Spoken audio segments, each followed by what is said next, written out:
ભુજ શહેરમાં આવેલા રાજાશાહી વખતના ઐતિહાસિક દેશલસર તળાવ અનેક વખત વિવાદોમાં આવ્યું છે.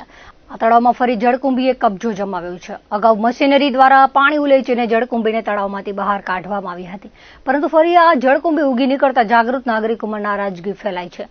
આ અંગે જિલ્લા કોંગ્રેસ મંત્રી હાસમ શર્માએ જણાવ્યું હતું કે આગામી જૂન મહિનાથી ચોમાસાની ઋતુનું આગમન થઈ રહ્યું છે, ત્યારે ચોમાસા પહેલા નગરપાલિકા તંત્ર દ્વારા દેશલસર તળાવમાંથી જળકુંભી વેલને દૂર કરવામાં આવે અને હેવી મશીનરી લગાવીને તળાવને ઊંડું કરવામાં આવે તેવી માંગણી કરી હતી.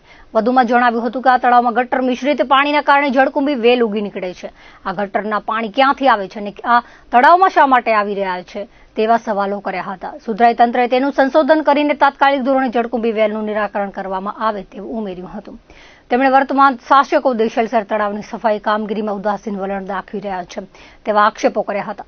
જોકે દેશલસર તળાવની સફાઈ કામગીરીમાં અમારી કોઈ જરૂર પડશે તો સહયોગ આપવાની તત્પરતા દર્શાવી હતી. ઘણા લાંબા સમયથી જોતા આવ્યા છીએ કે 10 જૂન પછી મહારાષ્ટ્ર અને 20 જૂનની આજુબાજુ જ્યારે ગુજરાતમાં ચોમાસાનો પ્રવેશ કરતું હોય ને આજની તારીખે 21 એટલે કે 30 દિવસનો સમય આજે ભુજ નગરપાલિકા પાસે છે, તો આપના માધ્યમથી ભુજ નગરપાલિકાના શાસકોને એક વિનંતી સાથે કહું છું કે વર્તમાન સમયમાં જે દેશલસર તળાવનું પાણી છે, જે ગત વખતે આપણે સિંચાઈ ખાતાના મોટા મશીનો લગાવી અને પાણી ઉલેચી અને જળકુંભી સાફ કરવાનો એક પ્રયત્ન કર્યો હતો, આવો જ એક પ્રયત્ન વર્તમાન સમયમાં જળકુંભી કાઢવા માટે મોટા મશીનો લગાવી પાણી ખાલી કરી અને તાત્કાલિક અસરથી મોટી મશીનરીઓ લગાવી એક્સકેવેટર જેવા મશીનો લગાવી અને તાત્કાલિક અસરથી જો દેશલસર તળાવ ઊંડું કરવામાં આવે અને જળકુંભીના મૂળ કાઢવામાં આવે તો જળકુંભી સાફ થઈ શકે તેમ છે. અને વિશેષમાં આપને જણાવીશ કે જળકુંભી ઉગવાનું માત્ર એક કારણ છે, જ્યારે ગટર મિશ્રિત પાણી તળાવમાં ગટરનું પાણી આવે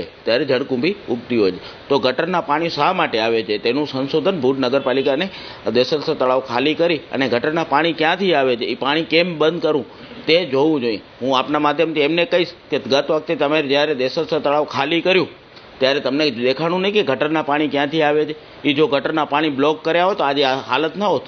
આ તમારી નિષ્ફળતા છે, આ તમારા એન્જિનિયરોની નિષ્ફળતા છે. ભુજ નગરપાલિકાના વર્તમાન શાસકો ટીવી માધ્યમોમાં સામાન્ય સભામાં પ્રજાના પ્રશ્નોનો જવાબ, વિપક્ષ જ્યારે જવાબ માંગે ત્યારે સામાન્ય સભા પૂર્ણ કરવાની જાહેરાત કરીને ભાગી જવું. ભુજ નગરપાલિકાની હદ વિસ્તારની જે પ્રજા છે ત્રાહિમામ છે, પાણીની અછત છે, રોડ રસ્તા ગટર તમામ મોરચે સફાઈ તો ખાસ વિશેષ સફાઈ બાબતે ભુજ નગરપાલિકા સદંતર નિષ્ફળ નીવડી છે.